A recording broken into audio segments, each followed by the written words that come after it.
شخص کہتا ہے کہ میں مکہ گیا اور اس زمانے میں مکہ میں وبا پھیلی ہوئی تھی اور میں بھی مریض ہو گیا، کوئی تھا نہیں میرا جاننے والا، تو مکے سے باہر نکلنے نہیں دیا۔ کوئی حدیث بھی ہے کہ اگر کسی جگہ وبا پھیل جائے تو اسے باہر نہ نکلو تاکہ وبا دوسری جگہوں پہ نہ پھیلے، وہیں ختم ہو جائے۔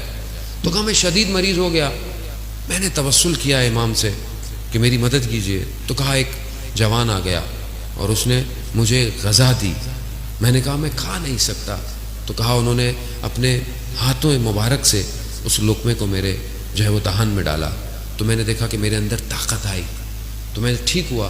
تو مجھے اس جوان نے کہا کہ یہاں سے چلے جاؤ۔ کہا کیسے جاؤں، پہرے لگے ہوئے ہیں، شہر سے باہر نہیں جا سکتا۔ کہا میں تمہیں لے کے چلتا ہوں۔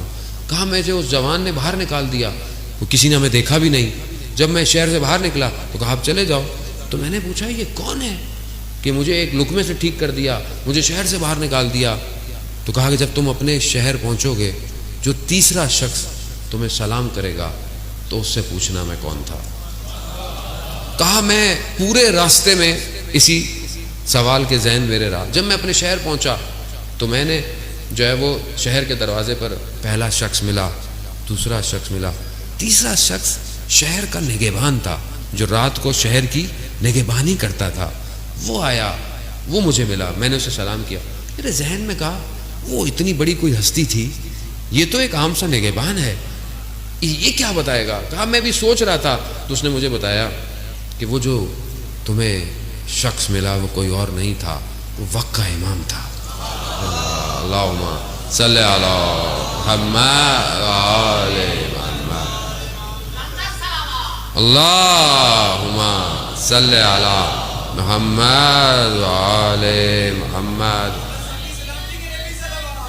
اللہم صلی علی محمد۔ عزیزان محترم، اب وہ شخص اس مقام پہ تھا، ظاہر میں نہ جائیں ہم لوگ بعض لوگوں کے، بعض شخص ظاہر میں کیسا ہوتا ہے، شخص اپنے باطن سے اپنے وقت کے امام کے قریب ہوتا ہے، چاہے وہ کوئی بھی شخص ہو۔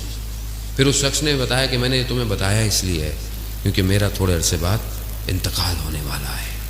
عزیزان محترم، ہر زمانے میں ایسے لوگ ہوتے ہیں جو امام کے قریب ہوتے ہیں، اور ہوتے وہ ہم ہی میں سے ہیں، ایکسٹرا لوگ نہیں ہوتے ہیں۔ کچھ لوگوں کا دائرہ ہے، کہیں 30 لوگ ہیں، کہیں 60 ہیں، کہیں 300 ہیں جو امام کے قریب ہیں، اور یہ عادی لوگ ہیں۔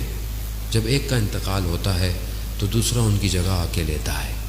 شرط یہ ہے کہ اپنے آپ کو اس قابل کیا ہو کہ امام اس کا انتخاب کرے۔